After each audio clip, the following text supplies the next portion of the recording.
warahmatullahi wabarakatuh. Thank you everyone for joining us this evening for an author session with our author today, Naima B. Robert, writer of Show Up, a Motivational Message for Muslim Women. Before we start, a bit of housekeeping.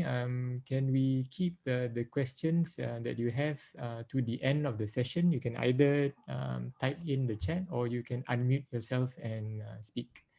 So, Bismillah, I will start with a little bit about the author. Naima B. Robert is a speaker, she's a coach and a best-selling author of From My Sister's Lips, as well as over 25 other books that have been translated into over 14 languages. She is a recipient of several literary awards and is a respected author of diverse fiction and the author of Show Up, a motivational message for Muslim women. She was the founder of Sisters Magazine and editor-in-chief for 10 years. She has appeared on BBC's Newsnight, GMTV, and on several BBC radio stations. Her work has been published on Thrive Global, in The Guardian, in The Times and The Telegraph. She has been profiled in the Independent and Stylist Magazine and has been a regular guest on a variety of TV stations.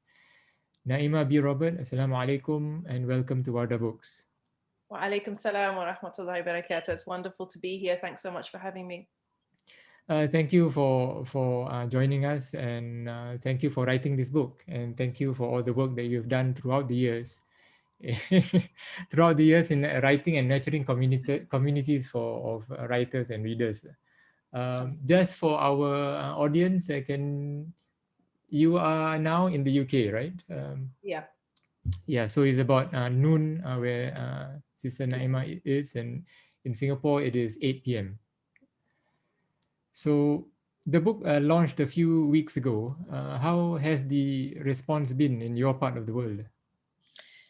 Bismillah. Assalamu alaikum, everyone. It's been really amazing, mashallah.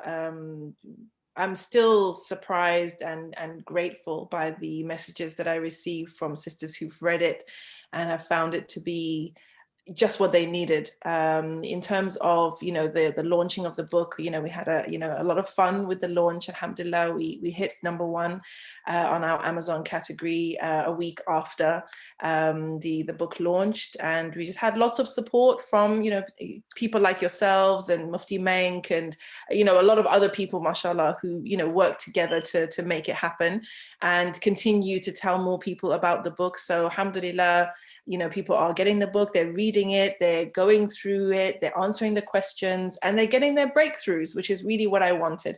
If anybody has read the book, you'll see that it's not a very long book. It's not a very difficult read at all. It's more a practical, maybe a couple of hours worth, but inshallah, hopefully it packs a punch. Yes, on our side, we have received feedback from customers who've said that they've really been affected positively by this book, and we've received from our social media and in person. So it's books are needed for our times. Yeah. And coming to that, as a bookseller now, I have observed that over the last few years, there's been a growth in books that can be categorized as motivational. So yours is certainly an example or this book is an example of authors such as yourself responding to such a need within the community. Yeah. And I know that Show Up emerges out of personal tragedy and how you work through it. But I just want to draw you out on why you think there is a need for motivation in our community. Why is it so acute, particularly for women now?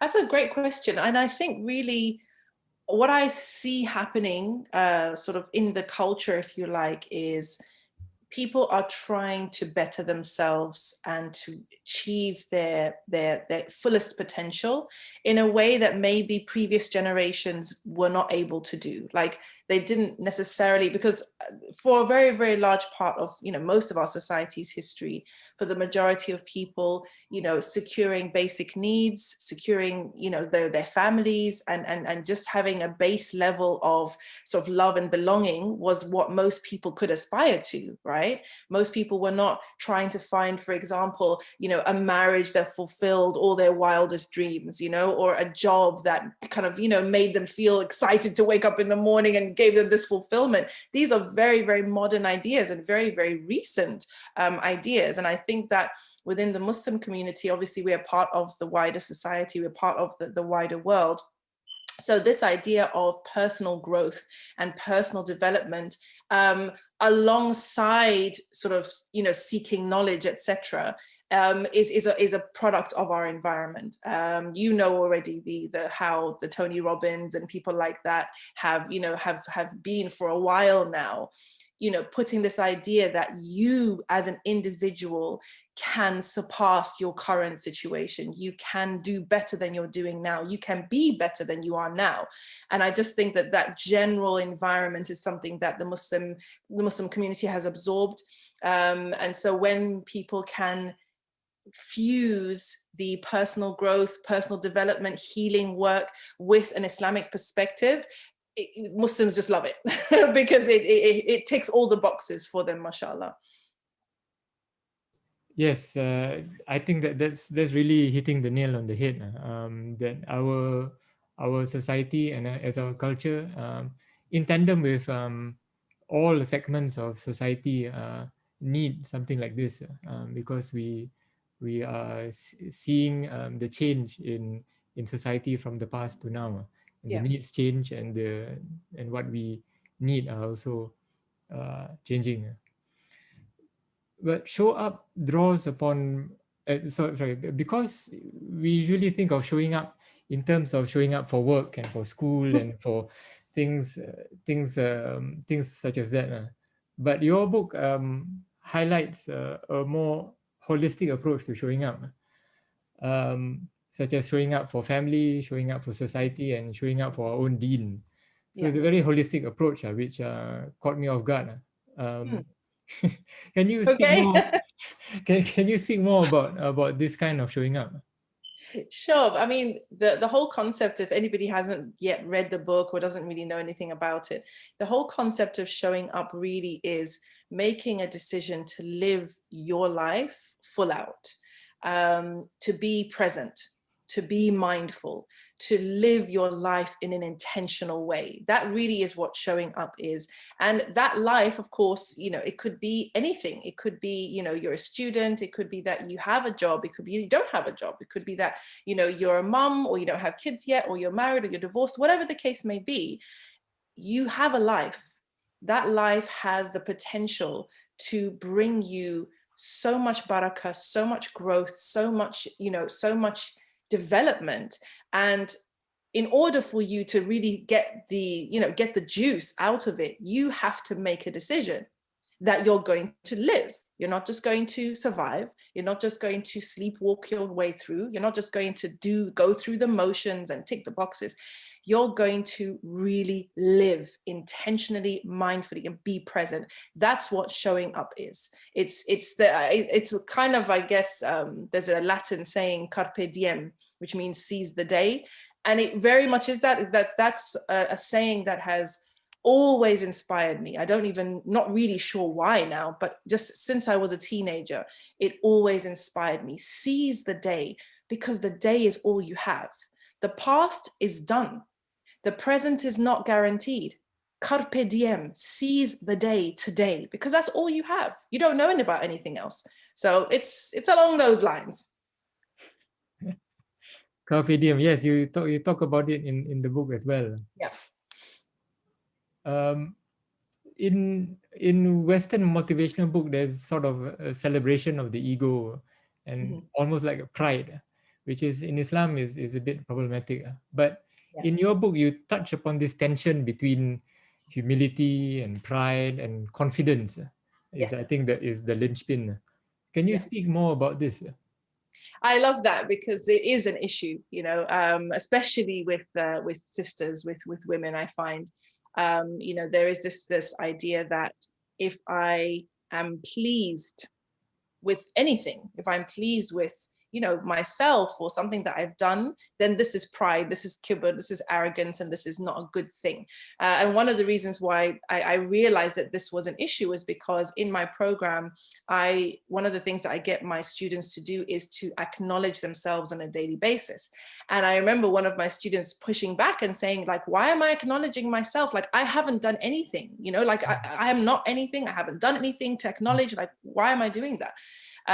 These are the type of people who find it difficult to accept compliments, for example. You know, if somebody does say, mashallah, you've done X, Y, Z, they're like, no, you know, it's nothing, or you should see the way so-and-so did it, and sort of batting away compliments.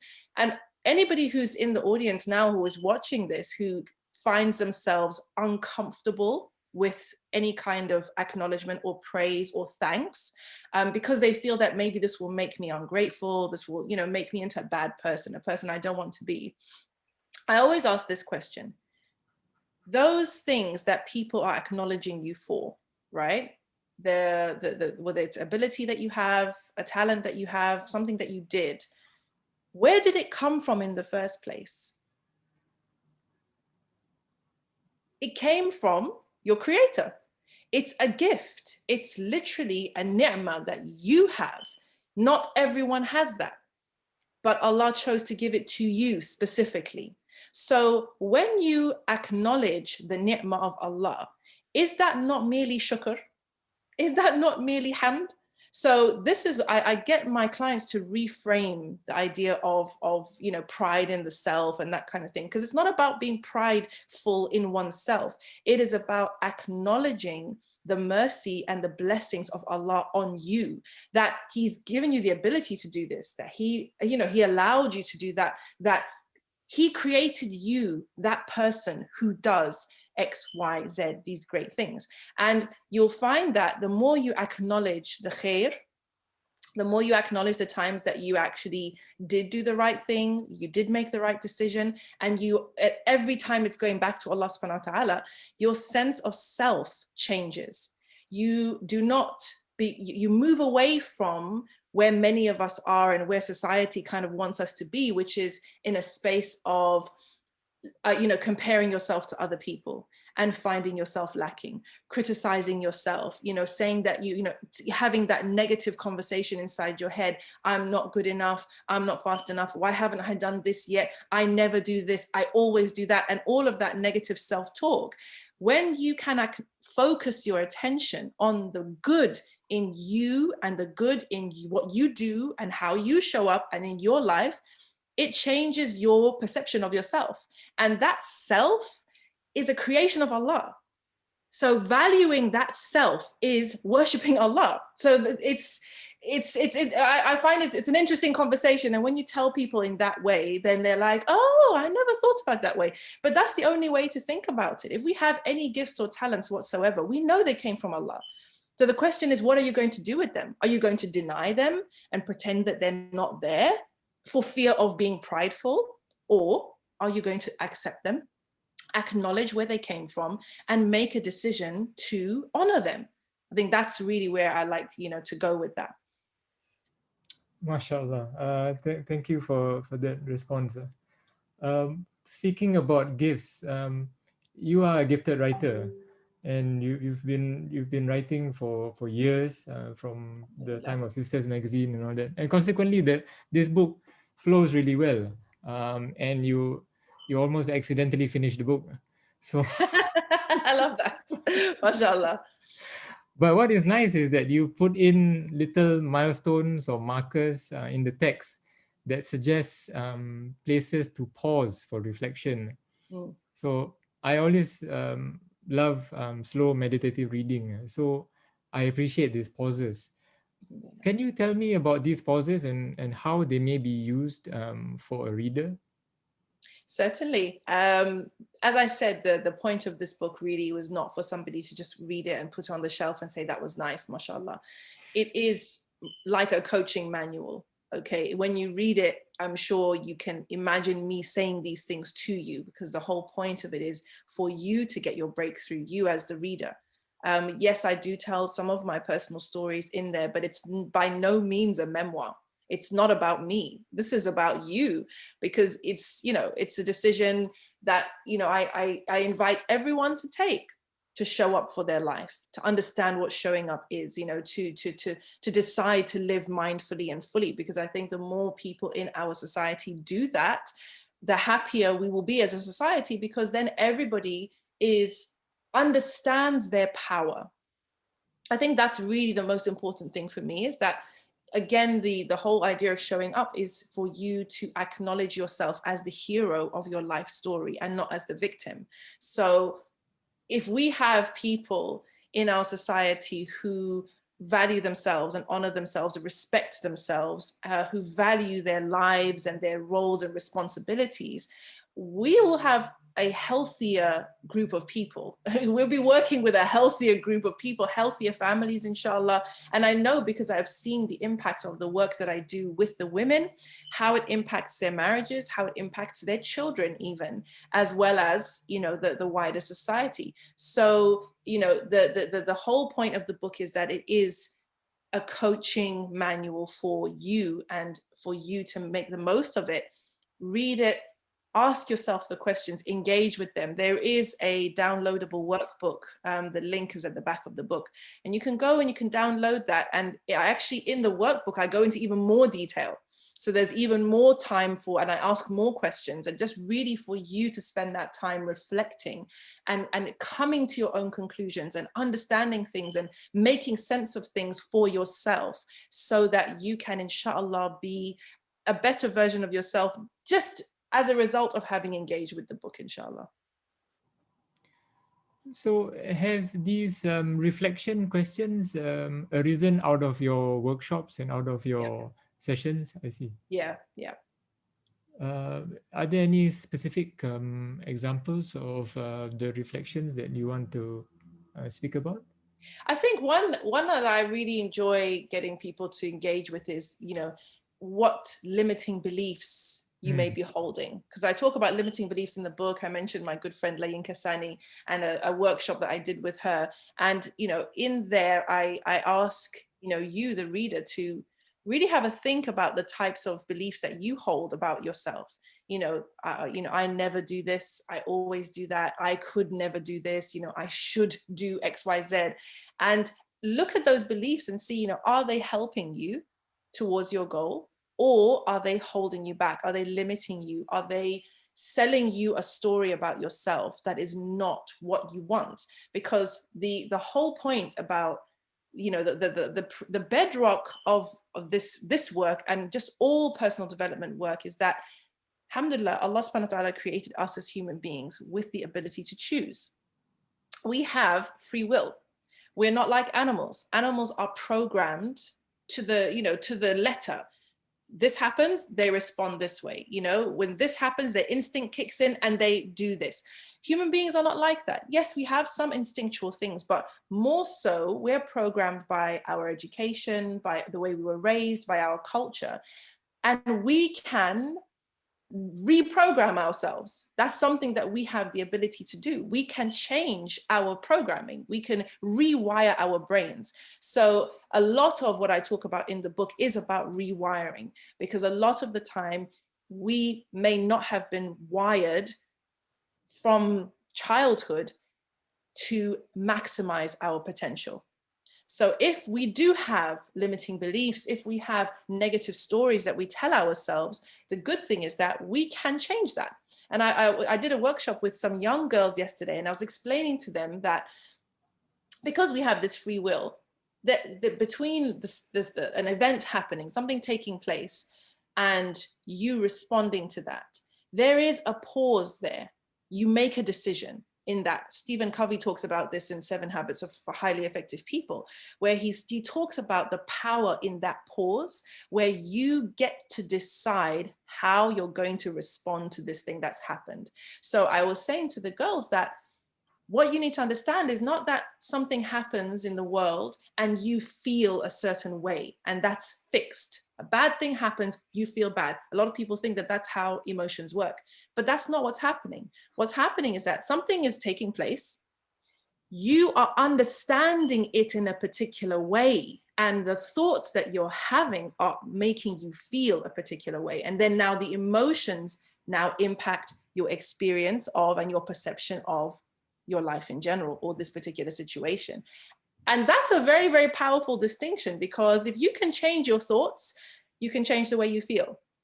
And that's a superpower that we have. Most people think things happen, I feel a particular way, and I can't do anything about that. Of course, I felt that way because this happened. No, the reason why you felt that way is because you had a particular thought about that thing. And that's something that you can choose. You can choose how you focus your mentally, what you focus on. We get to choose that. So lots of powerful things, I feel, that people, inshallah, can use in their day-to-day life. The question of agency in your life. Yes, yeah. I see. Limiting beliefs. That's an interesting one. Muslims in Singapore and Muslims in the UK, we are all minorities, and we imbibe a lot of limiting beliefs.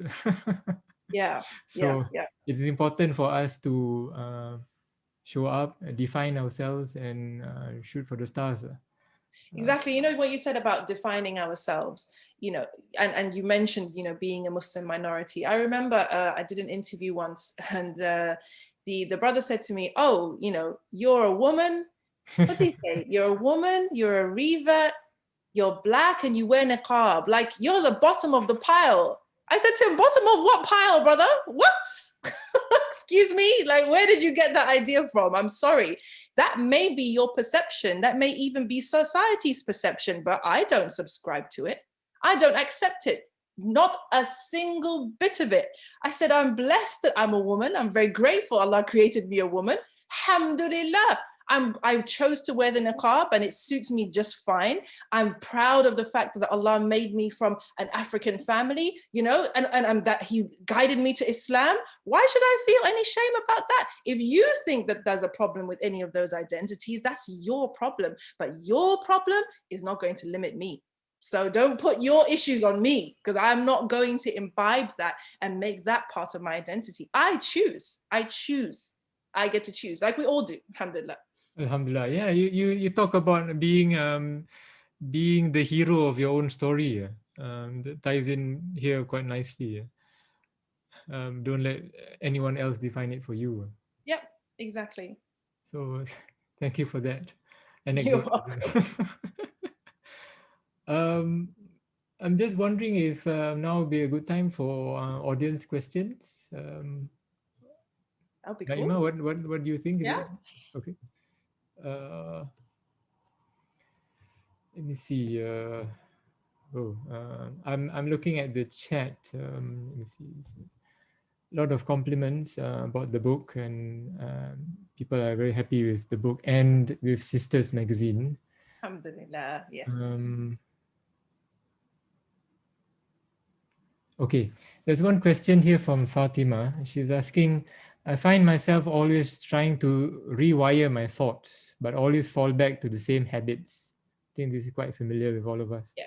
How do we really shift our mindset if we've been thinking a certain way for over 40 years of our life? I think it's a great question, and I'm sure lots of people have that question. And really, the answer is in the question. It took you 40 years to get here. It's not going to take you 40 days to get out of it. So giving yourself grace and understanding that this is a journey. And we will probably never reach the peak before we die, and that's okay. We may have peaks and troughs and keep going up and down and up and down, up and down until we die, and that's okay. The main thing is not to fall off the horse and not get back on again. That's the main thing. The main thing is not to give up, because if subhanallah, I don't even have to bring examples from history or from anywhere about people who tried and failed, and then tried again and failed, and tried again and failed, and eventually they succeeded. We know that there is barakah in the trying. And as if anyone's read the book, you know that I don't believe in failure, because there's no failure, only feedback. And if you have that kind of mindset, you take this so-called failure, which was really just a learning process, right? And you take the learning from it and you keep it moving. And that's what we have to do. I mean, we don't have to, because I don't even like to use that kind of language. We get to do this. We get to show up every day, and some days will be good days and some days will be bad days. And we may have a whole good week and then fall off. We may have a bad week and then come back up again.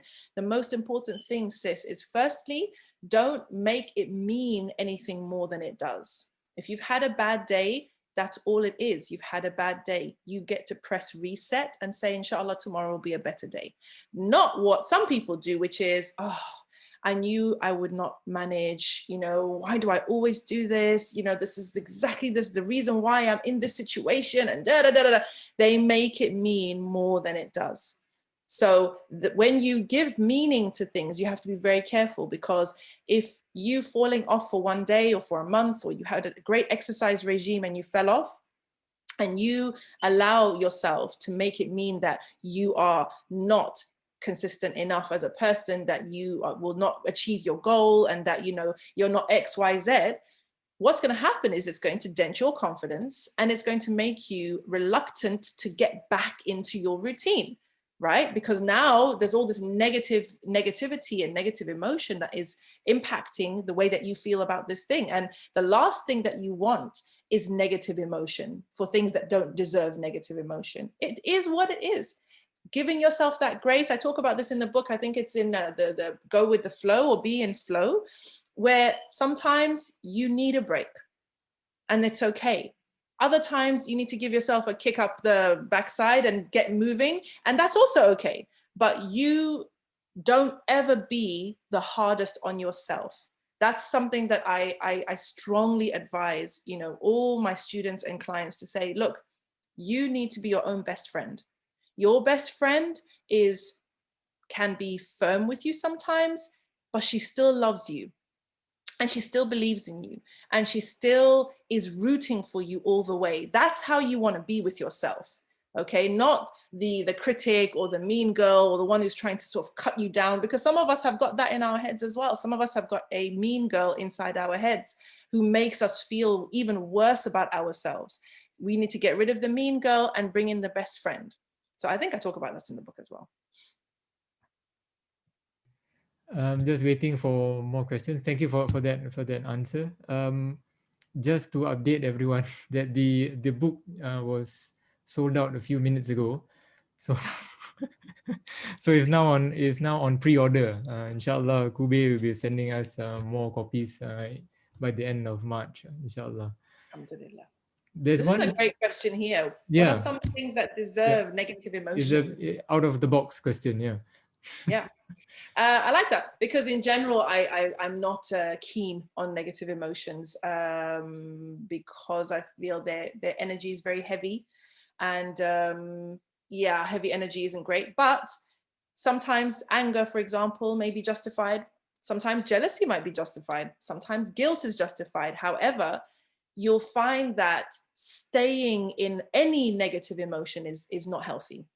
So you may experience anger is justified, like something is unjust, for example, you feel, angry about that injustice, fine.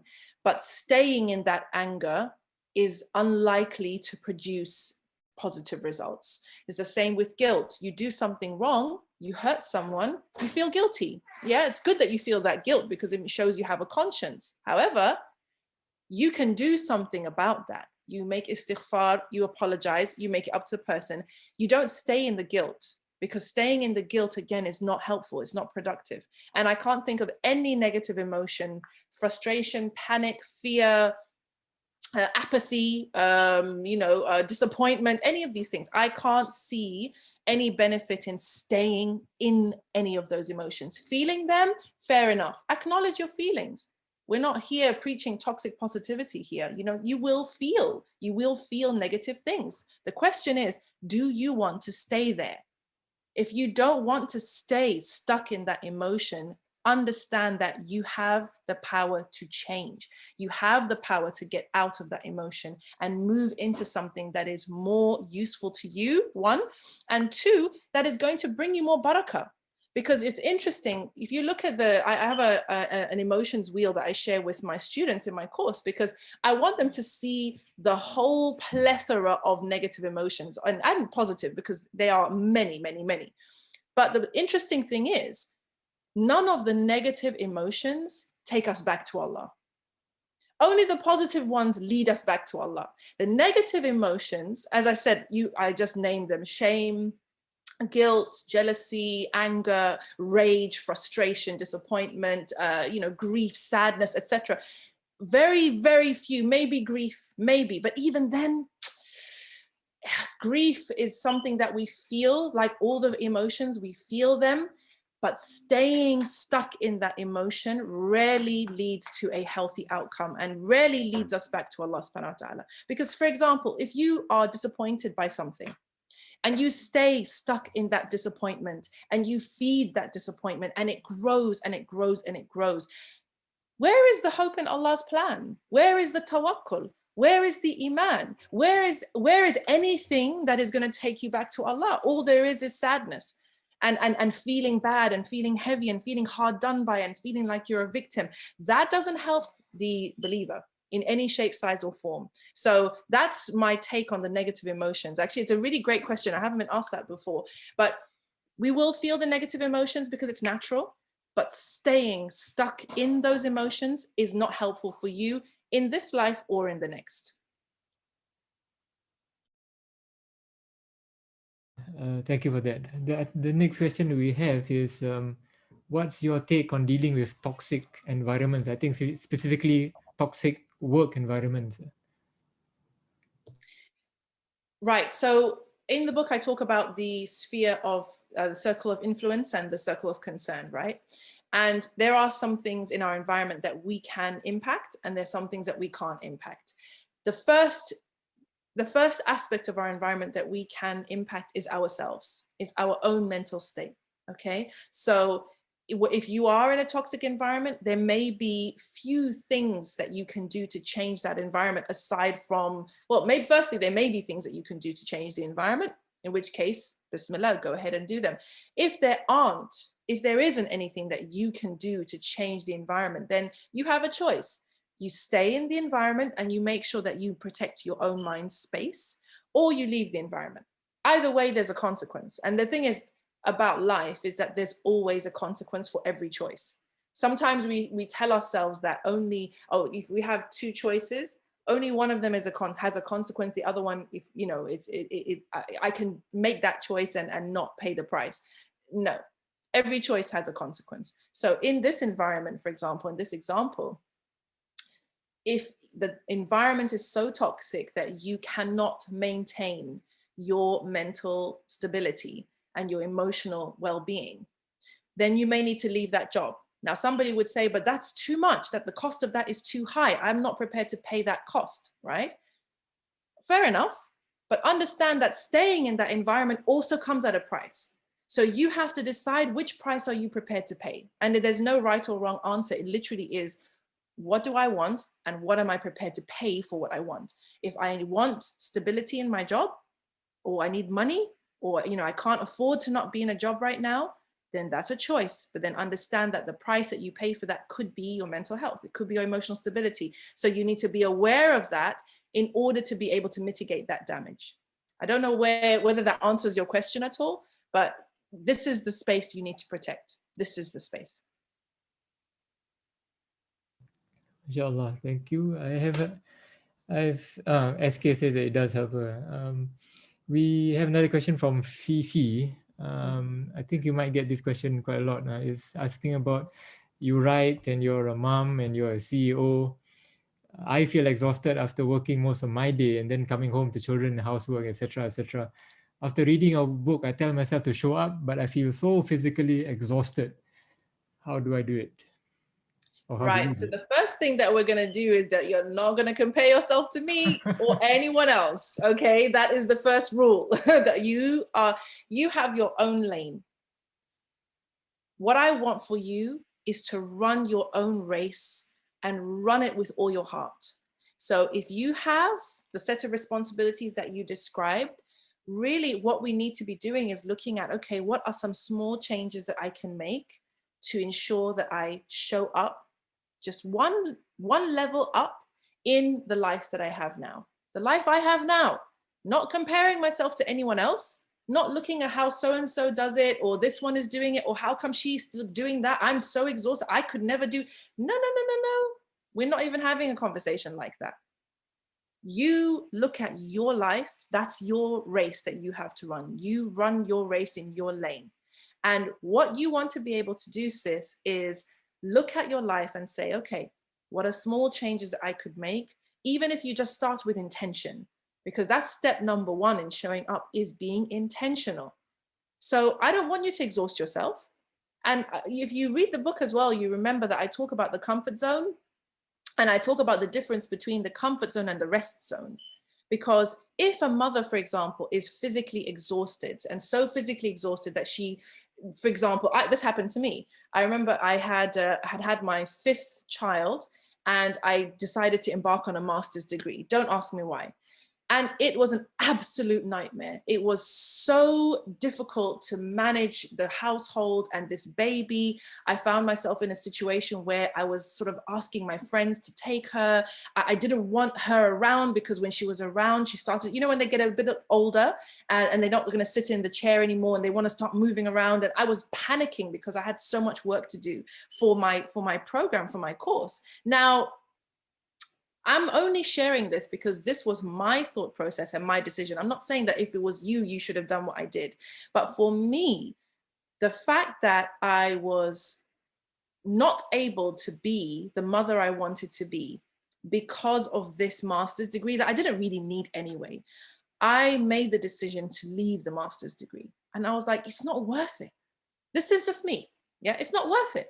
This is more important to me. This child of mine is more important to me. She's at that age where she needs me, she wants me, and she is the priority, not this degree, which I didn't even need at all. Yeah. So for me, that was an empowering decision to say, I'm going to choose this. Of course, the price to pay is that I don't have a master's degree, but that's okay, because that's the choice I made, right? And I made it and I was at peace with it. So what I'm saying to you is that you want to be doing the same thing about your life.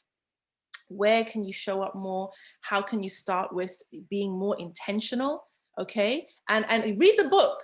In fact, I'm not going to say anything more because you need to read the book, because I talk about women like you in the book. If you remember, there's a story about the sister who was homeschooling her 4 kids. And she came to me and she said, oh, I feel really bad because I'm not, you know, in the dawah like I used to be. And I see these other sisters who are out there and, you know, I feel like I'm not doing enough. And I said to her, well, you know, what are your responsibilities right now? She said, I'm homeschooling 4 children. I said, that's your work right now. That's what you need to show up for. Forget about this dawah and this other things. Other people are doing that. Allah's put them in that space to do that work. He's put you in this space to do this work. Honor what he's given you. Honor it, take care of it, do your very best with it. The reward is with him, because he doesn't expect you to be doing what that other sister is doing. That's her job. You have your own job, so take care of it. So alhamdulillah, Yani, I think the book will be very helpful for you, sis, and anybody else who's kind of in that space where they are looking and saying, oh, I should be doing more, I should be doing more. No, it's not about doing more. It's about being more mindful. It's about being more mindful, not doing more things. Alhamdulillah. Thank you for that invigorating answer. Let me see what else people have said. Guys, just understand, showing up, the book is not here telling you to do more stuff. It's inviting you to be more mindful, more present, more intentional, more, you know, kinder to yourself. You know, so many things. It's about being, it's not about doing. I don't encourage you to make like to-do lists and have even goals and things like that. It's not a life coaching book, actually. So it's not looking at how to improve your whole life, you know, in terms of, you know, your relationships and your work and your this and your that. It's not about that. This is a transformation from within you, inshallah. And then whatever you choose to do with that, that's up to you. If you choose to take that transformation and make you yourself into a better mum, do that. If you want to be a better wife, do that. If you want to memorize the Quran, do that. If you want to start a business, do that. Whatever you do, I don't mind, as long as you show up. when you're doing it, for the sake of Allah and for the sake of you living your life to the very best that you can. MashaAllah. Yeah, this is a question that I was about to ask actually. What books would you recommend us to read after having read yours? It really depends. It depends on the direction you want to go, I think. Like I said, there's so many different ways you could take the whole showing up concept. So it depends. I don't have anything straight away in mind because, you know, if you want to be a better mom, you'd read books on that. You know, if you want to be a better CEO, then you'd read books on that. I found the 7 Habits books very, very helpful. I especially liked 7 Habits of Highly Effective Families. I read it once over Eid and it was just, I loved it personally. It's one of my favorite, one of my first and favorite sort of personal development books. But I mean, there's so many out there. I'm sure the team at Warda Books can recommend. Maybe you need to make a list of books to say, these are the books to read after reading Show Up, inshallah. No, but yeah, it's hard to make a recommendation because people are so individual, and as you said, Allah has placed each individual in a specific place, and they need to show up within their own niche and within their own areas of responsibility. Exactly. Niche down, guys. Niche down. There's a question about your writing classes. You have those? Everything's on my website, guys. And my website is naimarobert.com without the B, strangely enough, but it's just naimarobert.com. So you have writing classes and you have workshops based on the book? Yeah. Right. And if in the book, you'll see that there's a link at the back for the workbook that you can download for free from the website. Also, there's information about a workshop, a Show Up workshop, which we are going to be taking names for, taking a waiting list.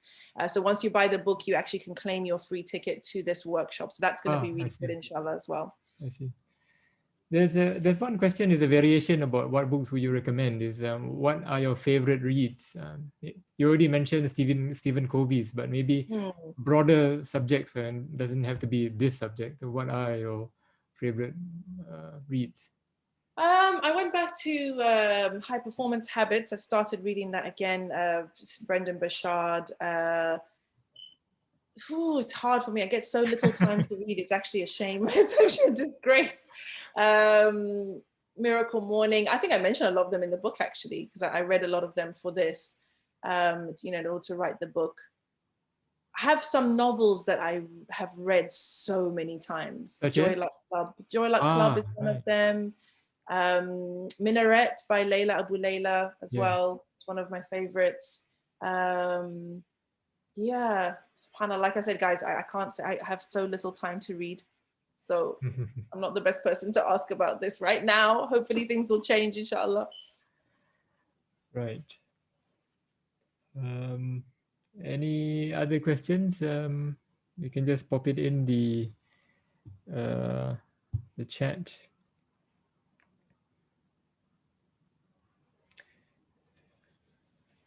One question that I'm not sure whether you want to answer is about the Sisters magazine, about its status now. Mashallah, Sisters magazine was around for over 10 years. So mashallah, when people ask about, oh, why is it not here anymore? I said, because the culture has changed, quite simply. Although there are lots of people who still like the idea of a glossy magazine, the culture has changed, the environment has changed, the media environment has changed, as I'm sure you know. And I feel quite satisfied with the work that we did, because it was a beautiful magazine, mashallah. It really, really, really was.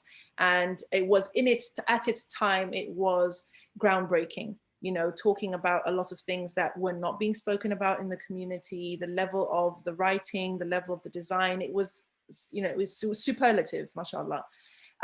Now, with social media, there is so many more platforms where conversations are taking place, which was not the case at the time. So I feel like we've passed the baton.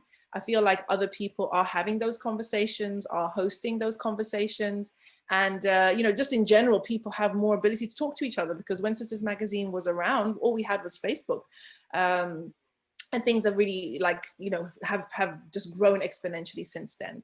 So, I mean, it was a business decision to close it, but I also think that it served its purpose. And alhamdulillah for that. May Allah accept the efforts of everybody involved and all the people who supported us. Ameen.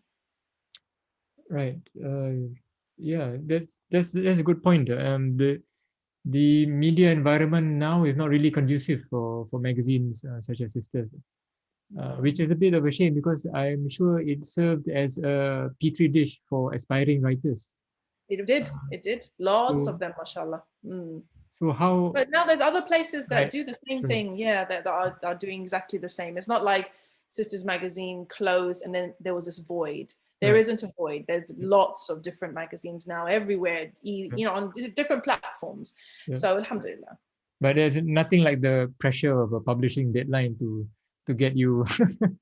For sure, for sure. I can't live without deadlines for publishing. Someone is asking about whether you still write poetry. Yes, I do. I do, mashallah. I have 2 published books of poetry that I don't know whether they're out one of the books, but you know, I have 2 books of poetry, and I'm actually working on a poetry album that hopefully we will release at the end of the year, inshallah. You mean like a spoken word? Yes. Right. MashaAllah.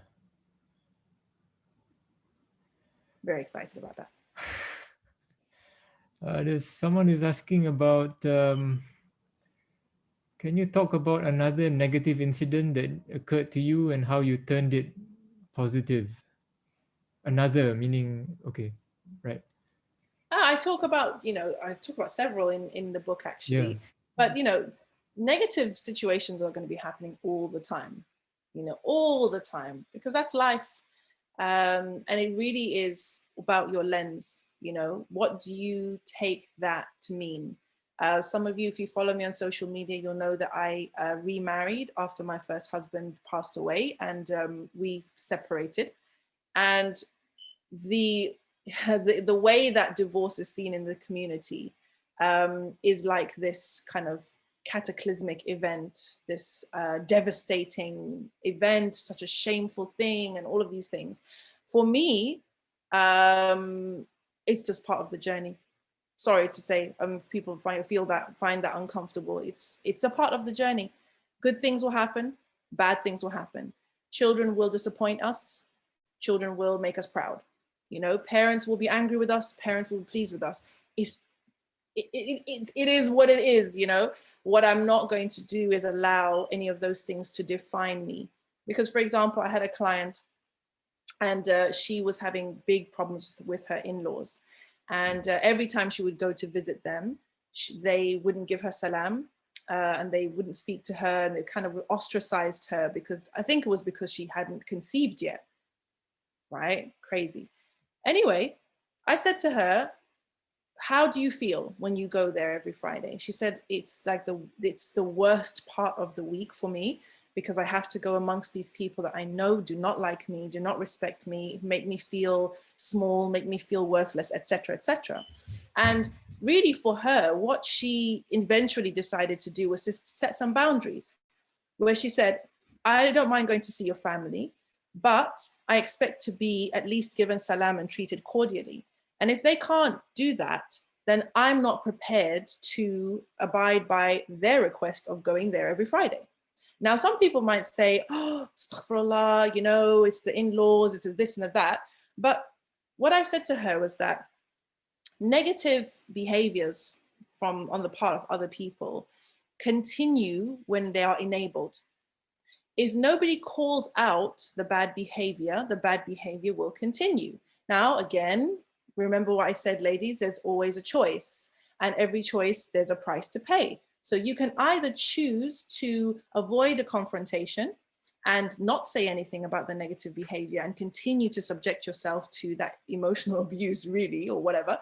And also continue to enable somebody who is doing something wrong. It's doing something that Allah is not pleased with, right? So you're there enabling them because you don't want to have the confrontation. That's the price you pay. Or you have a respectful conversation and you set some boundaries. Now, that might lead to a confrontation. That might lead to them being angry with you. That may lead to them saying you're a bad woman. But that's the price you pay for setting boundaries and saying, I'm not prepared to subject myself to your abuse any longer. So anyway, long story short, guys, everybody's going to have negative things happen because it's just part of this life. These are the tests that Allah is going to put us through. But I think the thing to hold on to throughout all of this is that the promise of Allah is that He does not burden a soul more than it can bear.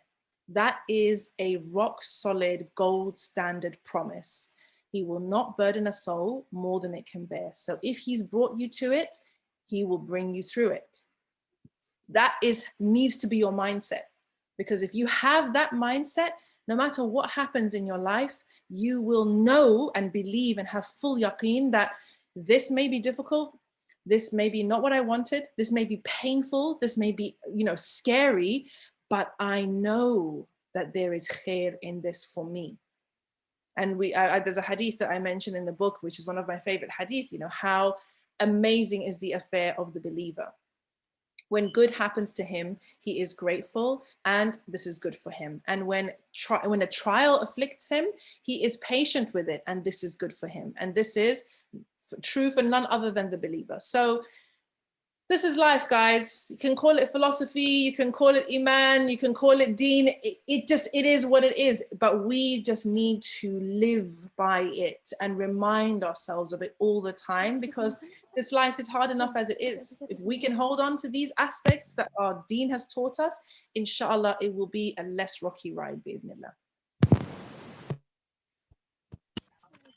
Sure. Someone tell me about your favorite activities in the past tense. One of you, Christy or Petra? Someone's unmuted, I think. Yeah, Alhamdulillah. Thank you for that. It's such a beautiful idea and thought. We need to remind ourselves of that all the time, to trust and have tawakkul. There's a question here from Humaira. Have your children noticed your process of showing up? Do you see the positive effects on them? Meaning, you're showing up on the effects of your showing up on the children. I think you'd have to ask them that. I think the question is, do you see the effects of them looking at you? Yes, I've seen it with myself, and I've also seen it with my clients. Because when mommy is in a better space, right, the whole family is in a better space. There's no denying the relationship between how you are showing up as a woman, as an individual, and the impact you have on the home. When you are joyful, it's going to be a joyful house. If you're sad, the house is going to be sad. If you're angry, you're going to have an angry household. It rubs off, and it's the energy, isn't it? People pick up on those vibes. They pick up if mommy is sad, if mommy is resentful, if mommy is frustrated, if mommy's bored. They're going to pick up on that. And sometimes we think that as long as I'm doing the basics, it doesn't matter. As long as I'm giving them something to eat, as long as I'm making sure they're clean and washed and dressed, what more do they want from me? And I talk about that in the book. And I talk about, if you're going to be a mum, you might as well be the best mum that you can be.